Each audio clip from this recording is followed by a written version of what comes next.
எனக்கு முன்னாடி பேசினவங்க எல்லாரும் ரொம்ப அருமையா பேசினாங்க, விஷயத்தையும் அழகா எடுத்து சொன்னாங்க.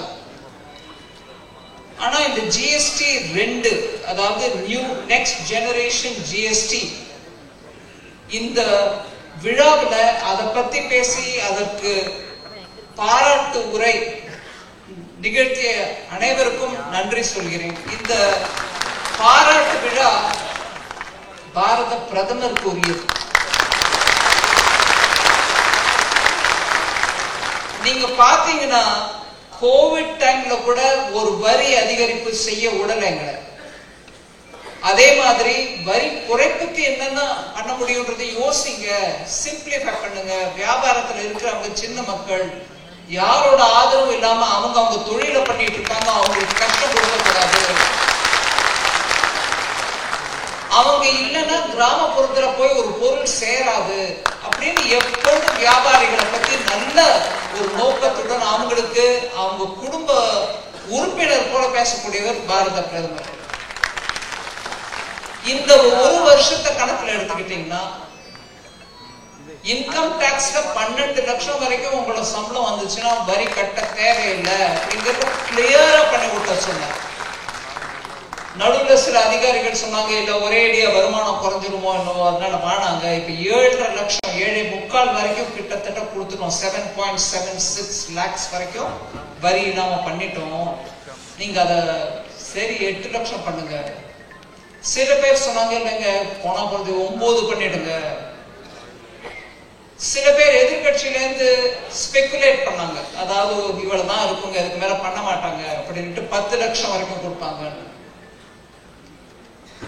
எல்லாரும் சொல்றதையும் கேட்டுக்கிட்டாரு. எனக்கு ஒரே வரியில் சொன்னார், 12 லட்சம் பண்ணுங்க. மாதத்துக்கு 1 லட்சம் சம்பாதியம் இன்னைக்கு தேதிக்கு என்ன கிடைக்கும்?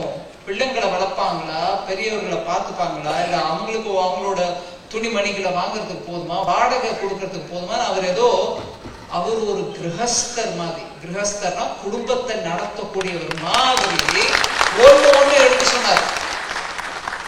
எடுத்து சொல்லி 1 லட்சத்தை அவங்களால என்ன பண்ண முடியுமா? அதனால 12 லட்சம், அந்த 1 லட்சம் மாதம் சம்பாத்தியத்துக்கு வரி மொத்தமா விலக்கம் கொடுக்கணும். அது இந்த வருஷம் பிப்ரவரி 1ஆம் தேதி நடந்துச்சு.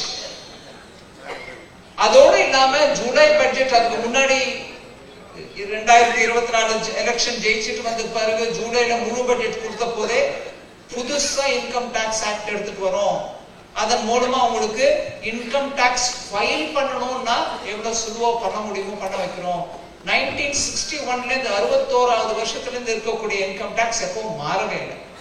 அதுல மேல மேல மேல சேர்த்துக்கிட்டே போறதுனால இங்க இருக்கக்கூடிய சில சார்ட்டர்ட் அக்கௌண்டன்ட்ஸ் உங்களுக்கு சொல்லுவாங்க, இவ்வளவு பெருசு தலா என்ன மாதிரி ஒரு 3 செங்கல் அளவுக்கு இன்கம் டாக்ஸ் மேனுவல், அதை வச்சுட்டு நம்ம சார்ட்டர்ட் அக்கௌண்டன்ட்ஸ் நம்மளுக்கு சொல்லுவாங்க, இல்லைங்க இது இப்படி பண்ணக்கூடாது, இது இப்படி பண்ணக்கூடாதுன்னு அது படந்துகிட்டே போகுதே தவிர அது சிம்பிளிஃபை பண்றதுக்கு இப்ப வரைக்கும் ஒருத்தர் பண்ணல. ஜூலை பட்ஜெட்ல 24 எலெக்ஷன் ஜெயிச்சுட்டு வந்த பிறகு உடனே சொன்னது பிரதமர், ஐயா இந்த இன்கம் டாக்ஸ் புஸ்தகத்தை குறைமான்னார். இது என்னது, இதை வச்சுக்கிட்டு யாரு நீ ஃபேஸ்லெஸ் கொண்டுட்ட இன்கம் டாக்ஸ்ல, எல்லாம் டிஜிட்டல் ஆயிடுச்சு இன்கம் டாக்ஸ்லங்கிற மனுஷன் உட்காந்துட்டு டைப் பண்ணி எனக்கு இவ்வளவுதாங்க வரி கட்டணும் அப்படின்னு பண்ணணும்னா இந்த புக்கை பார்த்து பண்ணான்னா அவனுக்கு ஹார்ட் அட்டாக் வந்துடும். குறைங்க அந்த வரி புஸ்தகத்தை, 1961 ஆக்ட மாத்துங்கன்னு சொல்லி 8 மாசத்துக்குள்ள ஜூலைல சொன்னோம், 1 பிப்ரவரிக்கு அதை எடுத்துட்டு வரதுக்கான நிலைமைக்கு வந்துருச்சு. அத ஆக்ட் அதுக்கப்புறம் 2-3 செனட் கமிட்டி பார்லிமெண்ட்ல போக வச்சு அதை கிளியர் பண்ணி புது ஆக்டும் இந்த வருஷம் தான் வந்து. ரொம்ப சிம்பிளா இருக்கு.